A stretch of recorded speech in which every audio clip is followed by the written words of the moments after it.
तर ते म्हणतात ना, की "अति घाई आणि संकटात नाही." असं काहीतरी माझ्यासोबत आज झालेलं आहे. तर हा मसाल्याचा डबा जो आहे माझा सगळा माझ्याकडून खाली सांडून गेलाय. मग काय मी त्याला घासून घेतलं आणि थोडंसं कोरडं करून घेतलं आणि सिधू घरी होता. तर त्यालाच कांदा लसूण मसाला मी देत होते आणि देता-देताच माझ्या हातून निसटला आणि सगळे मसाले सांडून गेले. तर त्याला असं वाटलं, की माझ्यामुळेच मसाले सगळे सांडलेले आहेत. आणि मी त्याला खूप चिडले होते थोड्या वेळासाठी.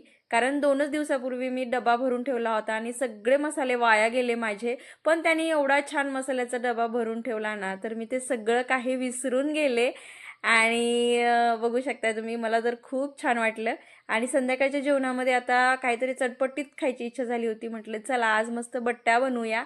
तर बट्ट्यांची रेसिपी काही मी अजून शेअर नाही केली.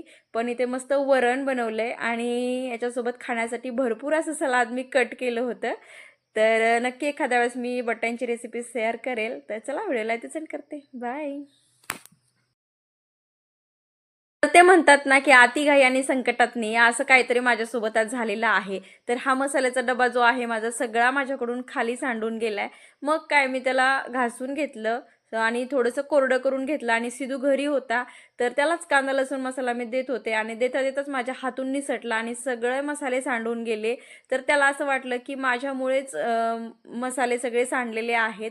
आणि मी त्याला खूप चिडले होते थोड्या वेळासाठी. कारण 2च दिवसापूर्वी मी डबा भरून ठेवला होता आणि सगळे मसाले वाया गेले माझे. पण त्याने एवढा छान मसाल्याचा डबा भरून ठेवला ना, तर मी ते सगळं काही विसरून गेले आणि बघू शकता तुम्ही मला तर खूप छान वाटलं आणि संध्याकाळच्या जेवणामध्ये आता काहीतरी चटपटीत खायची इच्छा झाली होती. म्हटलं चला आज मस्त बट्ट्या बनवूया.